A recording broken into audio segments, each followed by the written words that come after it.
look into District 14-2A Division 1. There aren't many high school football programs in the state of Texas with a track record of success over the past decade, quite like the Mason Punchers. Before I send it back to you guys, be sure to vote on Twitter on who you think might win tonight's matchup. But for now, I'm Cassie MUÑOZ reporting live from San Angelo Stadium. Back to you guys in the studio. Hey, Jaden, we're out at Eagle Stadium. I'm here with head coach Tanner Teal. A big night for you guys. Talk about how you guys kind of got through tonight, and you know the second half might have been the turning point for tonight. What do you think? Absolutely. Hey, Jaden, Water Valley is facing Lomita here in just a couple minutes. Let me look back at that time. It says 9 minutes and 40 seconds until kickoff. You know, this game is a big one for Water Valley. Water Valley is really showing off how big they can be in these kinds of games. Coach, let's talk about last week real quick. You know, you guys got your first win of the season, 35-0. Amazing on, you know, the O-line, obviously. So let's talk about that. What was the secret recipe to that win? Hey, Jaden, we're here at San Angelo Stadium. I'm here with head coach Kevin Crane. Coach Crane, you know, this is the first district game of the season, and, you know, obviously not the way you would like it. Give us a quick recap on tonight. You guys are kind of looking at a different offense tonight. You know, Midland's bringing in something a little bit different. Have you guys prepared something different versus last couple years that you guys have faced them? And this was a goal of y'all's, and we talked to y'all earlier this season, and y'all knew y'all could get here. Tell me, what was it that really factored into that to see tonight, and what is it that you see here that kind of attributes to your success? Well, good evening. It's Football Friday, and there's no better way to kick it off other than with Jadavion Roundtree's inspirational story. I had the pleasure of speaking with him about some of his life struggles, and I learned why the Bobcat community is drawn to his positivity. He's clearing a path for his teammates and also clearing a path for his future.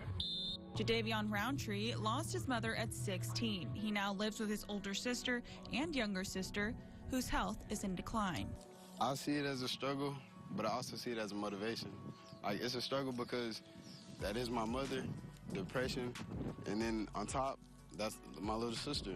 And so I feel like it's bringing me down, but the positivity, I just feel like everybody's gonna be good.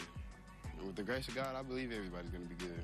Through the hardships, Day-Day turned to football. I've always loved football since a kid, so after everything, I was like, I should just go play football, keep my mind right, finish high school, and go to college. Now that Roundtree has a spot on the team, he has met many along the way, including Sarah O'Donnell. It broke my heart because I knew what was going on. A football mom who did what any mom would do. She stepped in to take mother-son senior photos with Jadavion. I think anybody would have done it if they were standing there. O'Donnell didn't give it a second thought. Aside from O'Donnell's support, the Central football community has taken him in. There's just been an outpouring of people that want to help.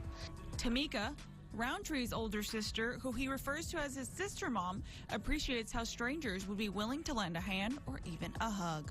I thought he was gonna have a hard time. And when he came, like, everybody gravitated towards him, and I'm just like, and then to find out this lady reached out and loves him like that, like, he's been a person that catch people since he was a kid. It don't matter his energy, he's gonna catch you. Now let's talk about some 3A football. The Wall Hawks have a program that is rich in tradition, but what are some challenges that they face this season?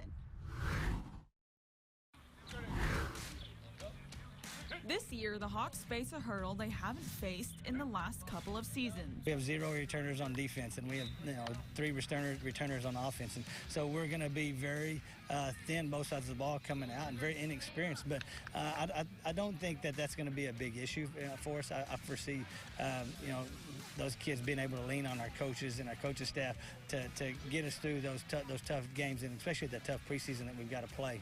Dominic Garcia, one of the 3 returners on the O-line, has high hopes for the newcomers as they adjust to their new roles on varsity. It's definitely different not having very many returning players, and we have a lot of new players, but I mean, they've all been working hard for the whole off season. I think they'll fill the role they need to, and I think we have a smaller senior class like compared to years before, and I think we're just going to go into the season with nothing to lose and, just show everyone what we can do.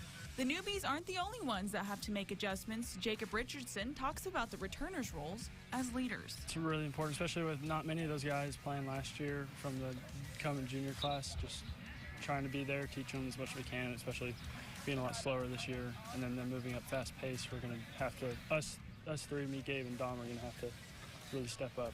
It's the overall drive of the players that gives Coach Guy the confidence in his team going into this season. They've got great work ethic. They're a group of kids that, every time you show up, they're going to show up. They're going to be there when the doors are open. They're going to be there. They're going to be there with a great attitude. That's probably the best characteristic they got. But it's the tradition that gives the Hawks the motivation to succeed. We definitely have our expectations for the season to, play how we should and win as many games as possible. Just that's the tradition. So I think we're just going to try to carry that along.